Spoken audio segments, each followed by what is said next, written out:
Tyler the Creator's secret. Oh, Tyler the Creator, hidden secret in Chromacopia. Let's get it. Tyler just dropped his next full-length album, Chromakopia, accompanied by countless visuals of a masked version of himself donning a new haircut and a military uniform. He introduced us to a brand new aesthetic and a brand new style. With a fresh color palette and seemingly a different narrative tone, Chromakopia marks the beginning of a whole new world created by Tyler. But there's reason to believe that this isn't something completely brand new, but rather a continuation of a story he had been subtly telling us through his previous albums. And Tyler has been hiding this narrative in plain sight all along. Before we dive deeper into Chromakopia, it's important to recognize that Tyler is known for connecting his albums in ways many fans might overlook. There's a long-standing yet unofficial theory that his earlier works, Bastard, Goblin, and Wolf, form a trilogy that tells a cohesive story. This connection is intricate and nuanced, and while I won't delve into every detail, or else this video will be an hour long, the evidence supporting this theory is substantial, and I actually believe in its validity. Even if these albums aren't strictly a continuous narrative, Tyler has consistently presented reoccurring characters and themes across these projects, intentionally weaving them together and telling them a larger story. With Igor, Call Me If You Get Lost, and now Chromakopia, Tyler seems to be expanding on this concept, and in 2024 he emerges as a more focused artist, capable of developing his ideas with even greater depth than he had in 2010. Now let's explore this brand new trilogy and unpack how all these albums are interconnected. Released in 2019, Igor marks a pivotal moment in Tyler's discography. The album introduces us to a character deeply entrenched in themes of love, heartbreak, and identity. Tyler embodies this persona of Igor, a figure navigating the tumultuous waters of unrequited love and emotional turmoil. The entire album, song by song, takes you through an instant love connection that this character feels, ultimately completely falling for this person, which this infatuation turns him into this alternate persona, Igor, a version of Tyler that is so in love that he does things out of his normal character. This love interest is a man who Tyler wants him to love him back, but his pressing desire to rush their love turns him into Igor, ultimately ending with the song Are We Still Friends, as the relationship ends and they separate for good. At its core, Igor serves as a narrative. Just basing off of like what I know the three albums to be about, I can see how they can connect. This one is about one love, the second one is about another. You feel me? And then the third one isn't really like, he does talk about love in that the third album, but it isn't fully about it. It's more about finding yourself. But he had to take them steps in love to find himself. You feel me? Of a vulnerability, Tyler explores his feelings as he guides us through this relationship that turns him into someone else. And throughout this album, we witness Tyler's grappling with his desires and insecurities. Upon its release, it was a massive success both critically and commercially. And despite its best rap album win, it shouldn't be labeled as a rap album, as Tyler said himself. And after listening to it, most people thought it was a continuation of his sound after Flower Boy. However, soon after, we quickly learned that this is the start of something completely new. Facts. Following this emotional journey of Igor, Tyler's Call Me If You Get Lost, which was released in 2021, represents a more outwardly confident and expansive narrative. Here he adopts the persona of Tyler Baudelaire, a wealthy world traveler but with a deep desire for love. The album is structured like a road trip, but this time he's a changed person from the story of Igor. Although this is a new persona, it's the same metaphor for himself, the real Tyler. Instead of dealing with this shit hard, bro. Oh my god. I gotta run this bitch when I finish too, bro. This song good as fuck. He received from Igor, he masks it with money and experiences. But along with this, he finds a new love interest. But this one is even more messy than what we saw in Igor. He falls for the girlfriend of his close friend. And despite it being risky, he continues to pursue her, and with her promise to him that they just need to wait. As Tyler's friend starts to find out about the secret relationship, the girl breaks things off. And Tyler is left alone once again, but this time losing one of his closest friends in the process. The story seemed to be contained within this album. However, the last song on the deluxe, Sorry Not Sorry, had a special part in it that many people overlooked at the time of its release. In the music video, Tyler is very vulnerable about his past selves, apologizing for the things he's done, while a shirtless version of Tyler kills each one of these past Tylers, one by one until he kills off the main character of Call Me If You Get Lost, Tyler Baudelaire, who we know has his own issues. This shirtless version of Tyler could be this Saint Chroma version of Tyler in Chromakopia, although nothing. Wait, let them cook. Wait a minute. Hold on, let them cook for real.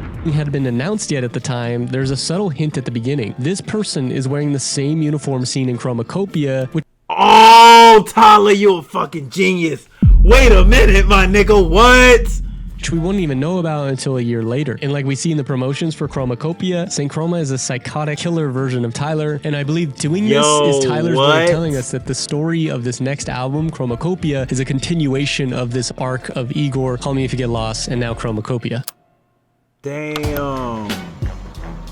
Tyler has now been through 2 toxic relationships. He finds himself a different person. His persona of St. Chroma is a braggadocious but anxious version of Tyler. While the previous 2 albums are about a specific relationship, this album is about Tyler's interrelationship with himself. He's more vulnerable than ever, facing certain topics that he's never addressed in his music. And like the last 2 albums, this story also has a narrator. While Igor had Gerard Carmichael and Call Me If You Get Lost had DJ Drama, this one is bookended by narrations from his own mother, which is fitting for such an introspective, vulnerable album about self-growth. While Tyler is constantly searching for answers in partners, material items, or experiences, he comes back to the person who knows him best, as she ultimately guides him to inner peace. A big component of this album is light versus darkness, both figuratively and literally. We see St. Chroma blowing up mysteriously masked characters as the scenes go from dimmed, desaturated versions of the world to a colorful, saturated version. We open with Tyler's mother saying, "You are the light, it's not on you, it's in you. Don't you ever in your motherfucking life dim your light for nobody." And the chorus is, "Can you feel the light inside?" Setting the tone for this album, ultimately finding your inner truth and happiness, or your light. And we'll see it represented many, many more times as we go through it. Even way back in Igor, we can see this light being referenced as some type of ominous thing that Tyler's trying to get to. What this light actually is, I think is different for everyone. It's an inner growth or an acceptance thing that we're all trying to search for. But for Tyler's specific case, his is shown out throughout the entire album. After this intro, we go into the first part of the album being Tyler, or St. Chroma, delving into his fears and insecurities. Ratata, he delves into braggadocious Tyler. He doesn't let anyone tell him anything and is speaking through his ego, even if he's also speaking truths. It's fitting that this is one of the few songs where his mother is not present. This seamlessly gets us into Noid and Darling I, where Tyler reveals his inability to trust people and his inability to settle down with people he loves. The album continues with him divulging personal stories of unplanned pregnancy, his relationship with his natural hair, and a love interest who sent him a letter telling her that she had died of terminal cancer. A huge part of this first half of this, a love interest who sent him a letter telling her that she had died of terminal cancer. A huge part of this first half of this album is him coming to terms with relationships in his life, specifically settling down and starting a family as he gets older. He's battling with this desire to not commit to just one person, but also deep desires to be a father, which is something he's repeatedly hinted at this entire album, and it's even shown in the Noid music video, and even referenced it way back in Call Me If You Get Lost as well. This could be I was about to say the deluxe.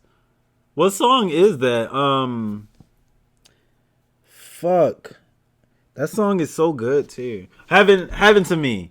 Yeah. And it's even shown in the Noid music video, and even referenced it way back in Call Me If You Get Lost as well. This could be one of, or the main light he's searching for inside of him. The album reaches its biggest turning point on Take Your Mask Off, where Tyler is talking about certain people faking their personas. It's not super clear who these are exactly about, but one story is about a fake gangster, a gay priest, and a woman who regrets settling down. But this isn't just the first time. Even way back in Igor, he was telling the man he was with to take his mask off. But with all his finger pointing, Tyler is forced to turn towards himself after his mother interjects after the third verse saying, "Keep that shit 100 with yourself. You don't have to wear a costume. You don't have to lie to kick it." Tyler then reveals his insecurities about age, career success, and his relationships. This is the moment where Tyler finds his light. He removes the mask and the colors introduced back into his world. He finds out the problems are within and is ready to open up and be honest with himself. And now maskless and ready to take his light, Tyler goes into the song Tomorrow, a deep and honest song about getting older. He's honest about his insecurities about not starting a family despite his age. Very reminiscent of the Pinocchio story by Kanye, where he has all this success, but something is missing. Tyler then digs into the relationship with rap and the anger inside of him, as well as digging into his relationship with his father. The relationship with rap and the anger inside of him, as well. As well as digging into his relationship with his father, or lack thereof. He's done this before, but this one took a completely different angle. This angle being more of an acceptance position. The album comes to a falling action on Balloon, where Tyler finds himself on the other side of finding his light. And we end this album with I Hope You Find Your Way Home, where Tyler has been traveling and attempting to fill his happiness, but it was always inside of him. And now he heads home. I love that song. Man, I love that song so much. That's my favorite song on the album. To where he started resolving this hole that he'd been looking to fill. The album fittingly ends with his mom crying to him about how proud she is of him, and he chants, "The light comes from within." Then he says, "I hope you find your way home," possibly talking to the audience, telling them that hope they find their light as well. And the trilogy ends with Tyler back where he started, but this time completing the hero's journey and having found the light within. One thing I didn't even mention, but knowing Tyler, it feels important, is that if you look up the triadic color triangle of Igor's pink, you find a light shade of blue and a shade of green, obviously matching the colors of these 3 albums. And if you invert Igor's cover art, you get the exact shade of green in Chromacopia. Most artists, I wouldn't look this far into the Wait, what? Igor's cover art, you get the exact shade of green, obviously matching the colors of these 3 albums. I mean, Call Me If You Go Lost, they have that green in it because they had different stars and shit. I don't see this in Chromacopia though. Pink, you find a light shade of blue and a shade of green, obviously matching the colors of these 3 albums. And if you invert Igor's cover art, you get the exact shade of green in Chromacopia. Most artists, I wouldn't look this far into this, but with Tyler, nothing is really off the table, especially with colors. This album can be interpreted so many different ways. One thing that I know is true is that Tyler's mom is guiding him through this process as he looks for his light. What exactly is Tyler's light is up for interpretation. It could be fatherhood, it could be finding love, or it could be even he's turning into his father. But I also think that's partially intentional. Finding inner peace isn't about resolving one thing. It can be applied to anything that's going on in your life, and everyone has their own version of that. And I think that's why St. Chroma was exploding these shipping containers. I think it's more of a metaphor for killing off things that dim your light. But no theory is technically wrong. If you have any other theories or things you noticed that I didn't mention, please let me know. I just love this album from the first listen, and anytime Tyler drops, it's fun to dissect the message. What did you think of this album? Did you love it? Did you hate it? If you enjoyed this video, please drop a like. Thanks for watching. That was a W video, man. I love deep thoughts, like when it comes to music, like especially like conspiracies, things that's not proven to be right, but things that are noticed. You feel me? I like that, and it's very creative, and that's how I like my commentary videos to do. I really need to get back at doing them type of videos, but oh my gosh. It's more Dolce content, man. Shout out my nigga Dolce. But yeah, like I was saying, yeah, I love a creative commentary video where it's not like a commentary about news, although I do enjoy them as well, but like it actually took your mind to think of this concept and then you made a commentary video. Yeah, but this is W content right here, for real.